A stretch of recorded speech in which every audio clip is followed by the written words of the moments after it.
ఈరోజు సిరిసిల్ల నియోజకవర్గం నుంచి పోటీ చేసిన రాణి రుద్రమ్మ గారికి మేము చెప్పదలుచుకున్నది, మీరు ప్రెస్ మీట్ పెట్టి గద్దర్ను విమర్శించేటువంటి తల్లి నీకు సరిపోవు. గద్దర్ అనేటువంటి ఒక గొప్ప మేధావి, ఆయన ప్రపంచంలో ఉంటున్నటువంటి పేదవారి గుండెల్లో ఆయన దీపమై వెలుగుతున్నటువంటి ఒక నిప్పురవ్వ. ఆయన మీద మీరు కామెంట్ చేసి మాట్లాడడం, బండి సంజయ్ మాట్లాడము, ఇది సరి అయినది కాదు తల్లి. మీరు మీ గౌరవాన్ని తగ్గించుకుంటున్నారు.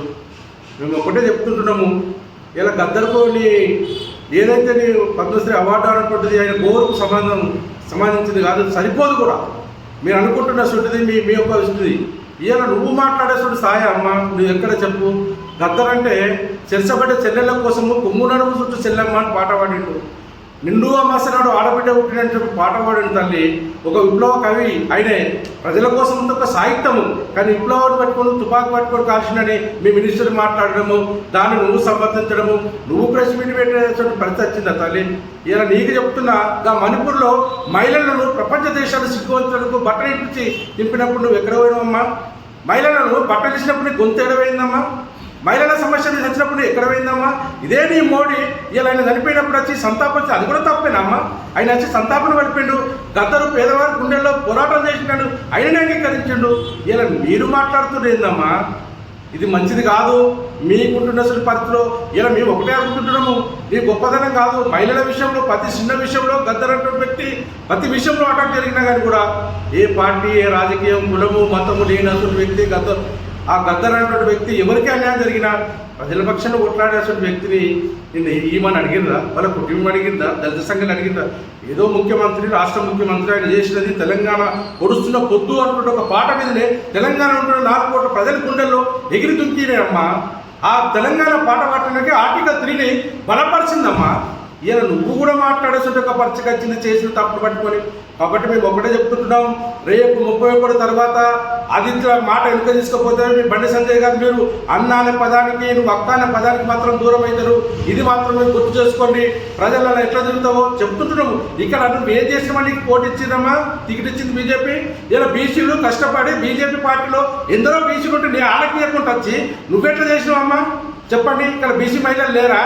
ఇలా చెచ్చబట్టున్నటువంటి మహిళల కోసం పోరాటం చేసిన గద్దర్ మీద నువ్వు ప్రెస్ మీట్ పెడితేస్తావా? ఇలా మేము అంటున్నాము, ఆ మాటలు వెనుకకు తీసుకోకపోతే ఇలా మేము దాన్ని ఊపుకునే పరిస్థితి. గ్రామాలలో నువ్వు ఎట్లా తిరుగుతావో ఈ మాటలు వెనుక తీసుకోవాలి. ఇలా బండి సంజయ్ మాట్లాడేసిన మాట తుపాకు బట్టి కాలు చంపినాడు, అది ప్రూవ్ చేయాలని 31 తర్వాత ఆయన జయంతి తర్వాత మేము విడిచిపెట్టడం. ఇలా రాష్ట్ర ముఖ్యమంత్రిని పట్టుకొని ఆయన అడిగాడు. ఇలా పేదల కోసము, ఆయన తెలంగాణ కోసం కొట్లాడినటువంటి వ్యక్తులందరిలో ఇలా ముఖ్యమంత్రి కూడా ఉన్నాడు కాబట్టి తెలంగాణ వచ్చేసింది. ఆయనను పట్టుకొని కూడా ముఖ్యమంత్రి అడిగిందని చెప్పి ఆయనను మీరు రాజకీయాలు చేసుకుంటే మీరు వ్యక్తిగతం చేసుకోండి, కానీ ముఖ్యమంత్రిని మాత్రం ఈ విషయంలో ముఖ్యమంత్రి చాలా స్పష్టంగా ఉన్నాడు ప్రజల పక్షాన. ఇలా మీరు చేస్తున్న చుట్టూ ఒక భర్తమ్మ గెలవగానే 15 లక్షలు ప్రతి ఖాతాలో పడతాయి అని చెప్పిండ్రు. మరి పడ్డాయా? మీ మోడీ గారు వేసిండా? నల్ల డబ్బులు తీసుకొస్తాను ప్రజలు మోసం చేసిండు. మరి దాని మీద నీ గొంతు ఏమైందమ్మా? దాని మీద మాట్లాడే పరిస్థితి లేదు కదా. మహిళలకు ఎంతమందికి ఉద్యోగాలు ఇచ్చారమ్మా? ఇలా ఉంటుంది పరిస్థితులు. ఒక్క మధ్య కూడా నువ్వు మాట్లాడతావు మహిళల హక్కుల మీద చెప్పు. Doctor Babasaheb Ambedkar Hindu code bill ప్రవేశపెట్టకపోతే మహిళలకు ఆర్థిక రాజకీయ మరి రంగాలలో ప్రవేశమే లేదంటాడు మీ బీజేపీ పార్టీ. ఆయన దగ్గరకు హిందూ కోడ్ బిల్లు పోతుంటే మీ ఆర్ఎస్ఎస్ వాళ్ళే ఒక 3 సార్లు ఆయన పోయి అటకించారు హిందూ కోడ్ బిల్లు ప్రవేశపెట్టద్దని. మీద అమ్మ మీరు మాట్లాడుతుండయిందా? రక్తపాతం సృష్టించారు ఈ దేశంలో. నక్సలైట్ల కంటే నక్సలైట్ పుట్టిందా మీ వలన పుట్టిరు? మీ ఆర్ఎస్ఎస్, మీ బజరంగ దళం ఇవన్నీ చేయబట్టి నక్సలైట్ పుట్టిరమ్మా. రక్తపాతం దీని మీద మేము 31 తర్వాత కూర్చుంటే మేము అన్నీ ప్రూవ్ చేయగలుగుతాం. మీరు గద్దరు కాల్చి చంపింది ప్రూవ్ చేయకపోతే మేము గ్రామాలలో తిరగనీయం. ఎక్కడ తుపాకి పట్టినో ఏ ఎన్ఐ వచ్చి మీరు చెప్పాడు కదా బండి సంజయ్, ఎన్ఐ వచ్చి ఎక్కడ ఎంక్వైరీ చేసినా రిపోర్ట్లు అన్నీ ఇవ్వకపోతే మాత్రము మేము అంబేద్కర్ దగ్గర, సిస్సులు అంబేద్కర్ దగ్గర కూర్చుంటాం. అవి ప్రూవ్ చేయకపోతే మీ మంత్రి పదవి రాజధాని మీరు గ్రామాలలో ఎట్లా తిరుగుతారో చూస్తాం. ఇక ఇప్పటి వరకు మేము ఎందుకోనంటే నిన్ను ఒక మహిళగా గౌరవించినావు. నువ్వు ఎప్పుడైతే గద్దర్ టాపిక్ తీసుకొచ్చినో ఆ మహిళలే నిన్ను మరి గ్రామాలలో ఎట్లా తిరుగుతూ అడుగుతారని చెప్పుకుంటున్నాం. కాబట్టి మేము ఒకటే అడుగుతుంటున్నాం, బేషరత్తుగా ఈ దేశంలో 90% ప్రజల గుండెల్లో దీపమై వెలుగుతున్న గద్దరు. ఆయన చచ్చేంత వరకు కూడా ఆయన పేదల పక్షంలో ఉన్నాడు. ఏ పదవి కావాలన్నప్పుడు ఆయన ఎప్పుడో పదవులు ఆశించేటోడు. ఆయన ఎన్ని అవార్డులు వచ్చి తీసుకోలేదు. ఆయన అంతా మనిషిని పట్టుకొని మీరు మాట్లాడాల్సిన పరిస్థితి ఊడు మాట్లాడతాడు షూట్ ఆర్డర్ ఇచ్చిందని ఇల్లంతకుట్లో వాడు కూడా మాట్లాడరాదు. షూట్ ఆర్డర్ అంటే ఏంది రాబాయ్? ఇల్లంతకుట్లో ప్రెస్ మీట్లో పెట్టి మాట్లాడుతున్నాం. షూట్ ఆర్డర్ ఎవరా ఇచ్చేది షూట్ ఆర్డర్? నీకు ఏమన్నా తెలుసా? చట్టాలు తెలిసినాక మాట్లాడండి, చట్టాలు తెలియకుండా మీరు మాట్లాడకండి. గద్దరు అడగలేదు బేషరత్గా మేము చెప్తున్నాం, దళిత సంఘాలు అడగలేదు, మీ అవార్డు కూడా అక్కర్లేదు. కానీ గద్దరు షూట్ చేసిండు, గద్దరు ఇది అని తర్వాత టెంపుల్ పోయి శిలజేసం వచ్చినప్పుడు విగ్రహం పెడితే ఆయన అక్కడ పోయి పాట పాడినప్పుడు తప్పైందమ్మా మీరు మాట్లాడుతున్నారు.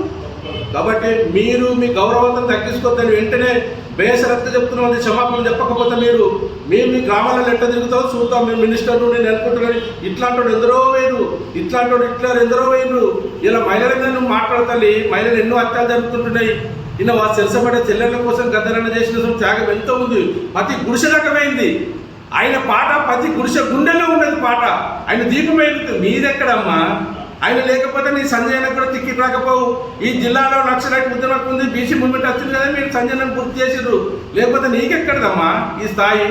కాబట్టి మీకు పేసిగా మేము విజ్ఞప్తి చేస్తుంటాం. నువ్వు క్షమాపణ చెప్పకపోతే, మీ బండి సంజయ్ వెనుక తీసుకోకపోతే 31 తర్వాత మేము చెప్పగలుగుతాం. సిరిసిల్ల అంబేద్కర్ దగ్గర మేము అక్కడ చేస్తాం, సవాల్ చేస్తున్నాం, మీరు రావాలని చెప్పి నేను మీకు డిమాండ్ చేస్తున్నాను.